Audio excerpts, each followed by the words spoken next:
دوست داشته باشین برادرایتان. به خاطر چی؟ به خاطر الله. اختلاف نکنین. رسول الله صلی الله علیه و سلم میگه حسادت نکنین، بغض نکنین، فروعات فقهی را سبب دشمنیتان قرار ندین. ما و تو خیر است که حنفی هستی، شافعی هستی، مالکی هستی، حنبلی هستی، کلگی در منهج کتاب الله و سنت رسول الله صلی الله علیه و سلم.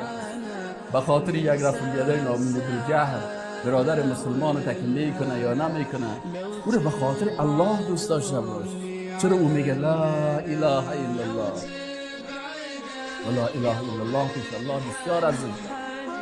موسی علیه السلام گفت یا الله برای من کلمه را یاد بده، یک ذکر که ما را انجام بدم. الله برش گفت برو موسی بگو لا اله الا الله. گفت یا الله این را خود کلگی میگه. یا موسی گفت نمیفهمی که لا اله الا الله چقدر ارزش داره؟ لا اله الا الله را اگر در یک پلی ترازو بانی و زمین و آسمان و آنچه در زمین و آسمان مخلوقات هستند در دیگه پلی ترازو بانی، لا اله الا الله گرنگ میشه. شما تصور کنید بین آسمان ها و زمین ملائکه هست، چی چیزهایی در بین سیارات هست، کهکشان ها هست، کل از یک طرف بان لا اله الا الله قدر پیشه الله ارزش داره. ما تو چطوره بی ارزش میشه؟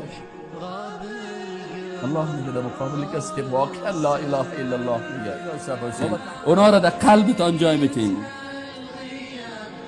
به خاطر کی دوست داشته باشین؟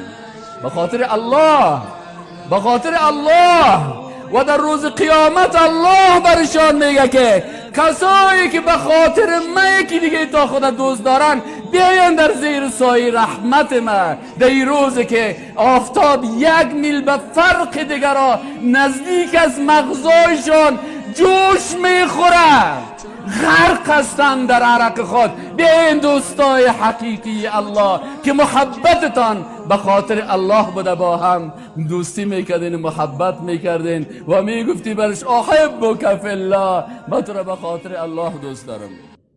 شكرا يا ربي شكرا، هديت قلبي شكرا، نورت دربي شكرا. شكرا يا ربي شكرا يا ربي شكرا، هديت قلبي شكرا، نورت دربي شكرا. شكرا يا رب، شكرا يا يا منزل القرآن، يا خالق الإنسان، يا رب يا رحمن.